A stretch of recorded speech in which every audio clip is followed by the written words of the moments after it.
mais je ne vais pas sortir un peu du contexte dans lequel vous orientez le sujet. En parlant de l'amélioration, conditions de vie, ainsi de suite, avec tout ce qui va avec. Déjà, je vais prendre une image simple pour dire, pour un premier temps, oui, si nous analysons en fait la société, le monde, à partir d'un regard singulier. Ok. Voyez-vous, quand vous voulez construire une maison, vous allez penser et vous allez assembler un ensemble de matériaux. Il n'y a pas un seul qui ne participe pas à ce que vous édifiez votre... Tout à fait. Il n'y a pas un seul. Tout, même le bois de couvrage, participe. C'est pour dire que tout ce qui est pensé au niveau social, tout, participe justement au développement de la société. C'est déjà une certitude. Mais seulement, vous savez, on nous dit que sur les presque 8 milliards d'habitants qui constituent le globe terrestre, on vous dit qu'il n'y a que 1% qui contrôle les ressources de la nature. 1%. Dans les 99%, ce sont les esclaves. Ils subissent. Comme pour dire que le développement, en fait, justement, de la société profite uniquement aux 1%. Maintenant, quel est donc le rôle, justement, du sport? Vous connaissez très bien qu'aujourd'hui, nous sommes dans une société qui est essentiellement capitaliste.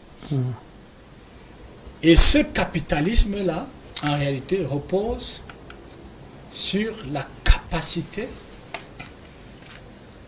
de consommation, en fait, des populations. C'est la raison pour laquelle, quand l'État vous éduque, il vous donne la possibilité de communiquer avec lui.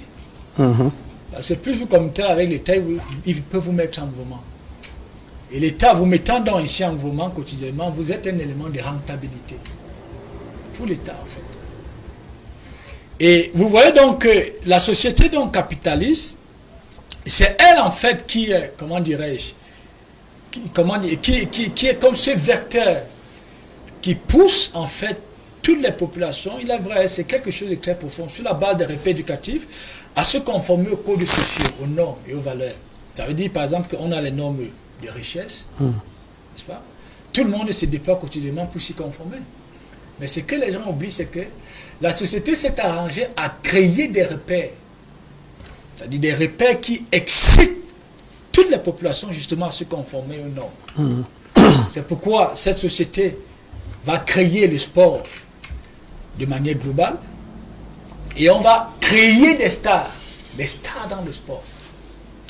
Et ces stars, on va les garnir d'argent et de tout ce qui va avec, de telle sorte que ces stars exercent suffisamment d'influence sur les populations qui devraient se déployer dans le sens de l'aspiration, justement, la possession des éléments matériels.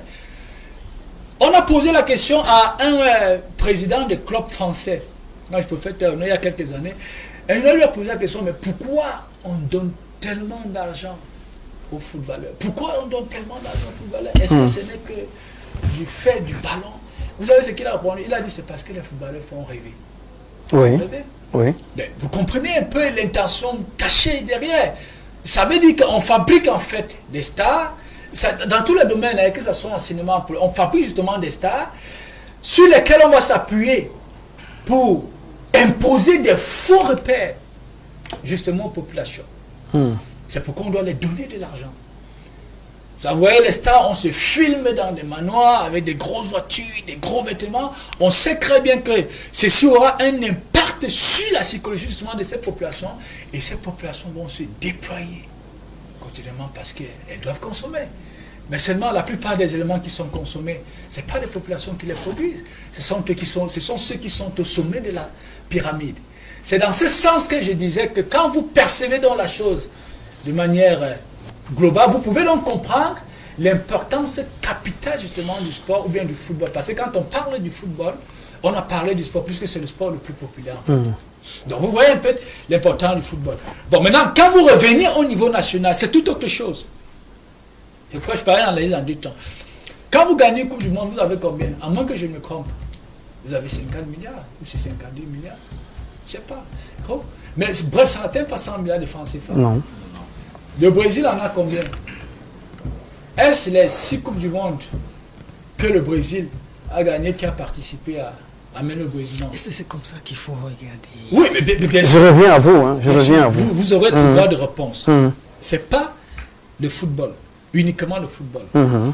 Je laisse le cas du Brésil, ce qui nous intéresse, c'est le Cameroun. Quand vous venez donc dans des états fragiles, puisque ceux qui en fait sont à la tête de ces nations n'ont vraiment pas cette lecture, cette perception des choses, mais le football, c'est devenu plutôt un instrument justement de contrôle. Ça veut dire que comme on sait que les populations sont, on dit quoi, addictes justement au football, on va les imposer par le biais de la gouvernance des conditions de vie très difficiles. Et on va s'arranger justement à entretenir justement certains polémiques, à créer, activer certaines polémiques qui vont tourner tout autour du football. Question en fait d'apprivoiser la réflexion des populations de telle sorte que les réflexions ne soient pas portées vers des problématiques centrales. Vers des problématiques Vous pensez essentielles. vraiment que c'est fait à dessein? C'est fait à dessein. C'est fait à dessein. Et donc, bon, même si tout cela, c'est-à-dire que ces clics d'individus qui représentent, je peux dire, la classe gouvernante, même si ce n'est pas tous, hein, mais il y en a en fait qui sont très conscients en réalité de ce que ça peut provoquer, de l'importance justement du football. Tonton Moïnbo, comment expliquez-vous le fait que vous êtes dans un pays où on vous dit moins de 10 millions de Camerounais ne sont pas capables justement de fonctionner quotidiennement avec 1000 francs? Et ce sont ces mêmes 10 millions que vous trouvez dans des marchés, dans des taxis, vous trouvez dans des bars, en train de faire des polémiques sur la question justement du football. Et je ne sais pas si vous percevez ça, mais peut-être il va rentrer à la maison, peut-être il a des problèmes avec son bailleur.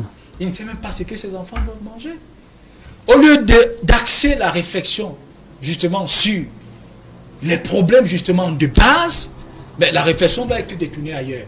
Donc vous voyez que dans un environnement pareil, on ne peut pas vraiment penser que le football peut participer au développement. Vous voyez bien que l'intention, la manière dont le football est géré, ce pourquoi on l'utilise, vous voyez très bien qu'il y a un décalage justement au niveau de l'intention avec justement ceux, je peux dire, qui ont pensé la société et qui l'ont organisé dans des pays beaucoup plus puissants, dont l'intention est totalement autre. Alors, Vincenzo, je reviens à vous. Oui.